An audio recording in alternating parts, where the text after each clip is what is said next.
This is Maginoni, and welcome to another edition of The Good, the Bad, and the Disappointing. This was a tough week because I was actually having a hard time finding some that matched the bad category. I thought there was going to be some good forerunners, and they panned out to be pretty decent. So let's take a look at what we got. Let's look at the good.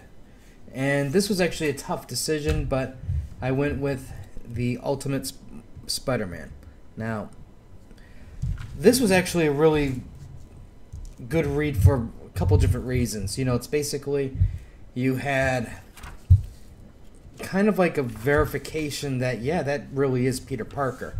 And, yeah, that really is Norman Osborn. The art was good.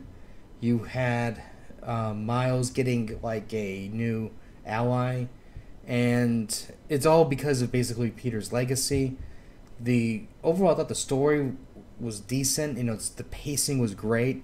And for me, what really solidified this as the good book of the week is the ending. The ending to this, you have Norman Osborn paying J. Jonah Jameson a visit, and they're doing an interview of sorts, and that last page was freaking awesome. So I really enjoyed that.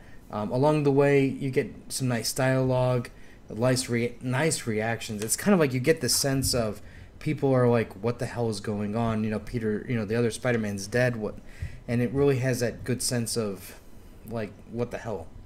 But overall, I'm really enjoying it. I'm confused like everybody else. You know, is that really Peter? And who knows? You know, maybe they might still pull the wool out and that really is not Peter, but I really do think that that's Peter. But overall, I enjoyed it, and I look forward to reading the next issue.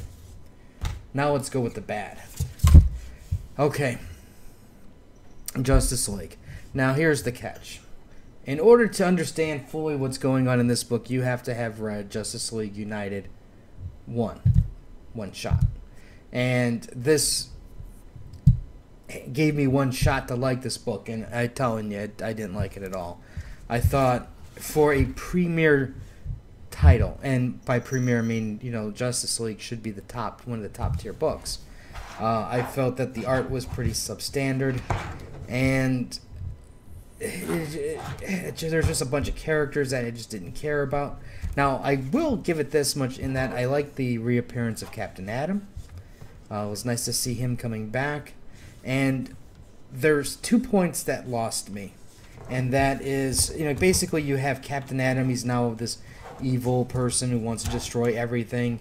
You have Grodd and a couple other villains who are stirring up trouble. Looks like on Mars. The Legion of Superheroes and some Justice League members are trying to save the day. And as they're fighting, let me see if I can get to the right page. There's, like I said, the 2 moments that really just made me go, that's kind of stupid. And let's see. Of course, I can't find the page when I need to. Here we go. Alright, you have the supervillains fighting with the heroes, and you have Cyborg yelling to hold the line. I'm like, when do you ever see... Okay, I understand that this is done for artistic reason to put as many characters on the page as possible. But, let's be honest. 2 groups of superpowered beings just chasing towards each other. Why do you need to hold the line? It's not like a war where an army needs to hold that line for strategic value. You know, the fight's going to take people all over the place. You're not just going to stand in one spot trading punches. So that, to me, illustrated, one, you have a writer who doesn't fully understand the grasp of how evolution of a fight can take place, and you have shoddy editors who aren't paying attention to that. The other thing, too, is you have Star-Lord appearing. Now, that aside, what really dawned on me was this started to seem like I'm like reading a raid from WoW. And by that I mean, all you MMOers out there know what I'm talking about. When you go to do your raids, you have a group of heroes, and you have this huge, super-powered boss. And the super-powered boss always rants and gives his roar, I'm going to destroy everything. And then you always have a player going, who sees this thing for the first time, going, what the hell is he doing? And that's what we all do when we first see a raid and you see somebody powering up. You go, what is he doing? I got to figure out how to survive this. And then from there, it just went downhill and crash and burn. There was nothing visually appealing about this book. Substandard writing, MMO nightmares, and I'm done with the book. It's that simple. Complete and utter throwaway. Okay, disappointing book of the week is Gwen Stacy Spider-Woman. Now, here's the deal. This book actually isn't that bad. There's a lot of very good parts to it. Personally, I really do love the Spider-Man costume.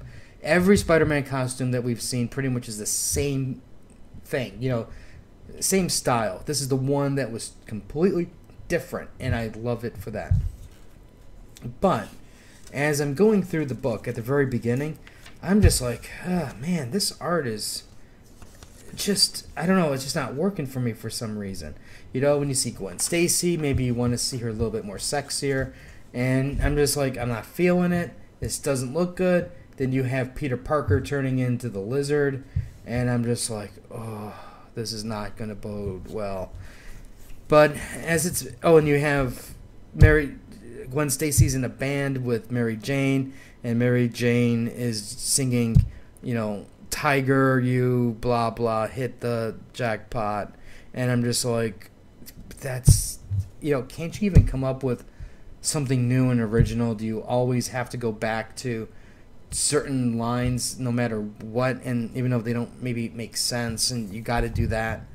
And then I'm like going, okay, maybe it's going to pick itself up, and for a while it starts doing better, and I'm starting to appreciate the world that she's in. I mean, basically she's in a situation like Peter Parker or Spider-Man is in. The city misunderstands her. They think that she's a killer.